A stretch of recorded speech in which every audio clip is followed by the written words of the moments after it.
अब हम लोग इस जो फीचर ऑफ डेमोक्रेसी था इसको पूरा समराइज करते हैं। ठीक है, इस डेमोक्रेसी वर्ड को पूरा समराइज करते हैं।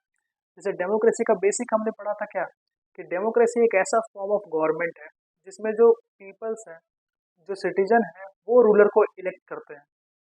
बट इसके साथ साथ हमने और भी इसके अंदर और एड ऑन किया, इस डेमोक्रेसी के डेफिनेशन में हमने और एड ऑन किया इनके फीचर्स को।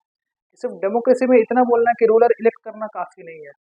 ठीक है, इसके अंदर कोई डिफरेंट चार हमने फीचर्स पढ़े हैं, तो उसको देखते हैं वो चार फीचर कौन कौन से थे उनको समराइज करते हैं। यानी कि डेमोक्रेसी एक ऐसा फॉर्म ऑफ गवर्नमेंट है जिसमें रूलर्स को पीपल, जो जनता है देश की, वो इलेक्ट करती है। प्लस में जो रूलर है वो क्या करता है, he take the all major decision, यानी कि जिसको जनता इलेक्ट कर रही है वही सारा जो मेन डिसीजन है वो ले। दूसरा, उस देश के अंदर अगर डेमोक्रेसी है, डेमोक्रेसी टाइप ऑफ गवर्नमेंट है, तो वहाँ पे फ्री एंड फेयर इलेक्शन होना चाहिए। वहाँ पे कैसा इलेक्शन होना चाहिए, फ्री एंड फेयर इलेक्शन।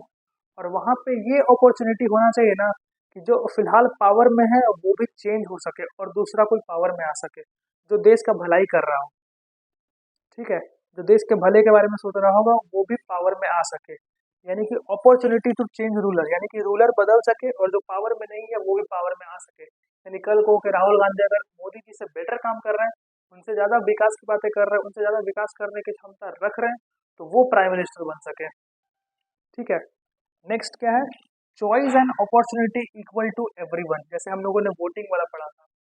ठीक है, तो वोट देने के लिए या किसी भी तरह की चीज़ों के लिए इक्वेलिटी बना होना चाहिए कंट्री के अंदर। अगर वो डेमोक्रेटिक कंट्री है तो वहाँ पे क्या बना होना चाहिए, वहाँ पे क्या बना होना चाहिए, इक्वेलिटी बना होना चाहिए। वहाँ पे सऊदी अरेबिया की तरह ये नहीं कि 2015 तक आपको विमेन को वोटिंग राइट ही नहीं है, या एस्टोनिया की तरह नहीं कि रशियन जो माइनॉरिटी में है उनको वोटिंग राइट है ही नहीं, या फिर फीजी की तरह नहीं कि जो लोकल लोग हैं उनके वोट की वैल्यू ज़्यादा, जो वहाँ बाहर से आके बसे हैं उनकी वोट की वैल्यू कम। ये नहीं, सब बराबर, एवरीवन इक्वल, कोई डिस्क्रिमिनेशन नहीं, इक्वालिटी होना चाहिए हर चीज़ों में, चाहे वो अपॉर्चुनिटी में हो, चाहे वो वोटिंग में हो, चाहे वो पीपल्स पार्टिसिपेशन में हो, सबको इक्वल अपॉर्चुनिटी होनी चाहिए।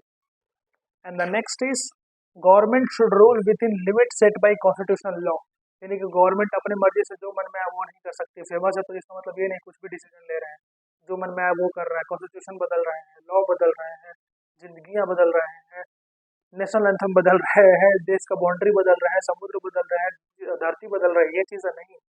आपको जो लिमिट सेट किया गया है उसके अंदर काम करना है, आपको जनता की भलाई के लिए काम करना है। अपनी मर्जी से आप कोई भी चेंजेस नहीं कर दें जिससे किसी का राइट्स टूटे, जिससे किसी का अधिकार क्या हो, अधिकार का हनन हो। ठीक है, या फिर कॉन्स्टिट्यूशन का ऐसा कोई काम करे जो अनकॉन्स्टिट्यूशनल है। अब बैठे हुए प्रेसिडेंट के पोस्ट पे, बैठे हुए प्रेसिडेंट के पोस्ट पे और पब्लिक टॉयलेट यूज कर रहे हैं, कहने का मतलब थोड़ा सा वो टाइप का है कि मतलब आपको एक लिमिट के अंदर रहना है। जो कॉन्स्टिट्यूशन आपको लिमिट, जो पावर के अंदर बांध के रखे, उससे बाहर निकल के अपने मन मर्जी का काम नहीं करना है।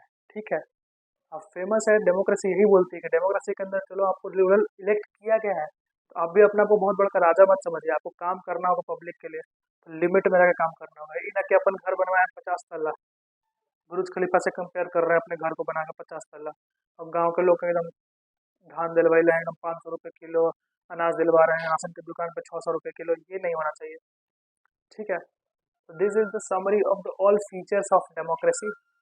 इसके बाद हम लोग बात करेंगे नेक्स्ट वाई डेमोक्रेसी के ऊपर। नेक्स्ट टॉपिक, वाई डेमोक्रेसी, आखिर क्यों आज के टाइम में दुनिया के सारे जितने भी कंट्रीज है वो डेमोक्रेसी के पीछे भाग रहे हैं, आखिर इसका क्या फीचर्स है, फीचर्स को पढ़ लिए, आखिर क्या डेमोक्रेसी क्यों अच्छा है और क्यों बुरा है, ये समझेंगे।